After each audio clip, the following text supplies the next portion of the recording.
Second. अरे वहाँ पे आधार कार्ड कौन बना रहे फ्री में? हाँ चलो चलो चलो चलो चलो।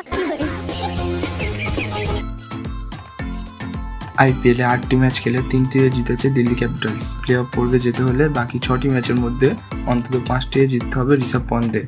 দিল্লির পরের ম্যাচ 24 এপ্রিল গুজরাট টাইটান্সের বিরুদ্ধে। শুভমন গিলদের বিরুদ্ধে গুরুত্বপূর্ণ ম্যাচের আগে আধার কার্ড চান দিল্লির অভিজ্ঞ ওপেনার ডেভিড ওয়ার্নার।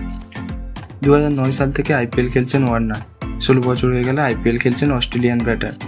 দল চাপে থাকলেও ওয়ার্নার আছেন নিজের মেজাজে। তাকে প্রশ্ন করা হয় বিনামূল্যে সিনেমা দেখতে চান না খাবার চান নাকি অন্য কিছু চান। উত্তরে প্রথমে ওয়ার্নার হিন্দিতে বলেন নেই ইয়ার। এরপর মজা করে ওয়ার্নার বলেন আমাকে বিনামূল্যে একটা আধার কার্ড করে দিতে পারবেন? তাহলে কি ভারতের নাগরিকত্ব নিতে চান অস্ট্রেলিয়ান ব্যাটার? না, তেমন কিছুই নয়। আইপিএলে নিজের 16 বছর পূর্ণ হয়ে যাওয়া বোঝাতেই আধার কার্ডের কথা বলেছেন তিনি। ভারতীয় নাগরিকদের আধার কার্ডে 16 সংখ্যার একটি নম্বর থাকে। তাই ওয়ার্নার মজা করে বলেছেন আইপিএলে 16 হয়ে যাওয়ায় এবার তার 16 সংখ্যার বিশেষ কার্ড পাওয়া উচিত। মজার এই ভিডিও ক্রিকেট প্রেমীদের সঙ্গে ভাগ করে নিয়েছেন দিল্লি ক্যাপিটালস কর্তৃপক্ষ।